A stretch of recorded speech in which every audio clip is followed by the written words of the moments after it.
Olá, seja bem-vindo ao Visor Podcast, um espaço totalmente dedicado a discutir sobre as principais tecnologias em computação em nuvem, segurança, banco de dados, inteligência artificial, gestão de identidade e tantos outros temas serão discutidos aqui. Quer compreender como essas e outras tecnologias em cloud podem revolucionar o seu negócio? Entre em contato pelo site visor.com. O link encontra-se na descrição desse episódio, no seu agregador de podcast favorito ou nas redes sociais. Esse conteúdo conta com o apoio da AWS, a Amazon Web Services. Eu sou Vinícius Perrot e seja bem-vindo ao Visor Podcast.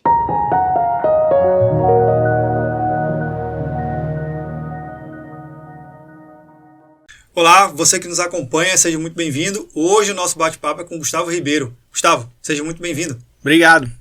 Gustavo, um tema que é importante a gente falar sobre a evolução dos tipos de banco de dados, né? As empresas têm como principal sistema, o principal equipamento, a principal estrutura para armazenar seus dados são os bancos. E é lá no banco de dados onde está todas as informações principais da empresa. Hoje a gente pode dizer que se o banco morrer, acabou a empresa. Se não tiver backup, óbvio, né? Mas a própria evolução da nuvem, ela trouxe benefícios e características diferentes que melhoram a estratégia de armazenamento dos dados. Que estratégias são essas? Cara, eu gosto muito de contar essa história porque banco de dados na nuvem, quando a gente começou a falar de nuvem, foi a coisa que causava mais impacto. Porque imagine, você que é o DBA, que trabalhava com on-premise, tinha que praticamente viver equilibrando pratos, né? Então você tinha que se preocupar com o backup do banco, eventualmente com estruturas de cluster de master e slave, escalabilidade, I/O de disco, enfim, uma série de questões que diziam muito mais respeito à infraestrutura do que necessariamente ao banco, né? A como você iria consultar e tratar e otimizar aquelas informações no banco. A grande vantagem na nuvem é porque isso tudo ele vem com uma camada gigantesca de serviço, você dá a responsabilidade para o teu fornecedor, né? Então hoje, por exemplo, na AWS tem serviços de banco de dados fantásticos, você não precisa se preocupar com backup, porque todo o sistema de backup já vem automatizado, basicamente você configura detalhes pequenos em relação ao horário, enfim. As atualizações de software também você não precisa se preocupar. Então imagine a dor que era sair de versões majoritárias de bancos de dados, a migração que você tinha que fazer de uma versão para outra, o tempo que você gastava para poder transformar um dado de um lado para o outro. Então essas preocupações elas meio que se encerraram, porque tudo isso você faz apenas com um clique de um mouse no seu painel de nuvem. Então hoje a vida de quem precisa trabalhar com banco de dados é uma realidade totalmente diferente, é como se ele tivesse saído do inferno para o paraíso, porque ele realmente vai focar no trabalho ou ele realmente deveria focar, que é como consultar melhor as informações daquele mundo de dados ali que é o banco. Cara, uma coisa que você falou aí que eu fiquei até bastante preocupado. O administrador de banco de dados, ele gastava muitas horas do dia a dia dele para fazer coisas que não eram absolutamente nada a ver com a estrutura que é suportar o banco propriamente dito, gerar insights para o negócio. Então ele administrava, atualizava. Isso aí deveria ser um pandemônio na cabeça do DBA, não é verdade? Ele era mais um administrador de infraestrutura, né, o equilibrador de pratos ali, do que necessariamente um especialista dos dados, né?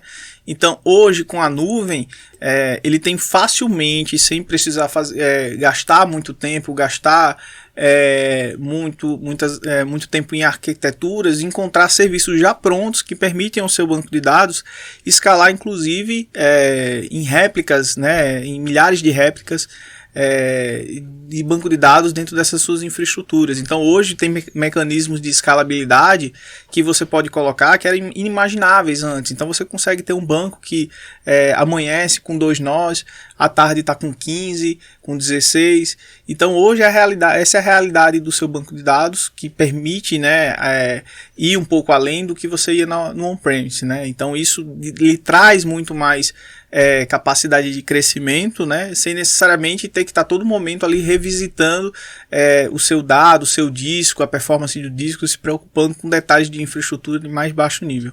Mas Gustavo, antigamente, vamos botar assim nesse termo, antigamente, ainda existe, mas o DBA estava acostumado com banco relacional. E aí surgiu agora um monte de coisas não relacionais. Como é que isso se relaciona no dia a dia dele? Perfeito. Hoje em dia a nuvem também trouxe essa possibilidade de ter uma diversidade enorme de bancos, né, de estruturas de armazenamento de dados.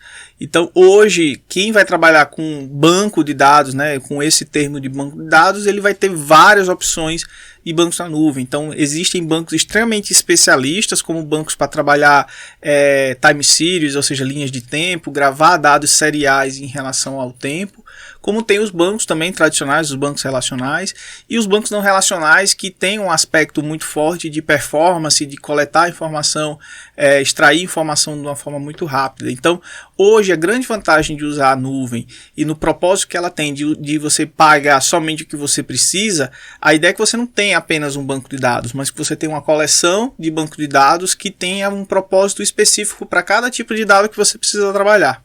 Então, hoje o papel do DBA é, primeiro, estudar essas novas tecnologias, conhecer bem o que ela pode agregar para o dia a dia dele, e aí começar, de repente, a fazer uma migração.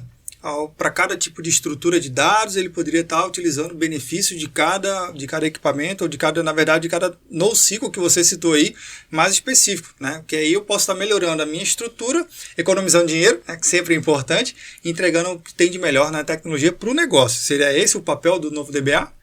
O DBA hoje ele precisa saber qual é o propósito daquele dado, né? Como aquele dado ele precisa ser consumido. E a partir dessa premissa, né, de como o dado amadurece em termos de volume ou de até de atualizações, ele vai escolher qual é o mecanismo, né, o motor que vai se adequar melhor para aquela situação. E aí com isso você vai ter um cardápio gigantesco na própria AWS, onde vai ter bancos para todo tipo de propósito, né? E a grande vantagem é que a preocupação dele é exatamente essa, em trabalhar como trabalhar melhor o dado, né? E não necessariamente gerenciar esses dados. Hoje, na era do Big Data, até estruturas que eram usadas até pouco tempo apenas para armazenamento, como o serviço conhecido como S3, ele tem sido utilizado como Data Lake, né? Então hoje tem capacidade de você fazer consultas de SQL direto num ambiente de armazenamento. E aí você não vai pagar por hora, você vai pagar por armazenamento e por essas consultas. Então hoje tem uma diversidade enorme de mecanismos, cada um com seu propósito, para trabalhar o volume de dado, do tamanho de volume de dado correto. E aí hoje o DBA ele precisa exatamente ser crítico em relação a isso.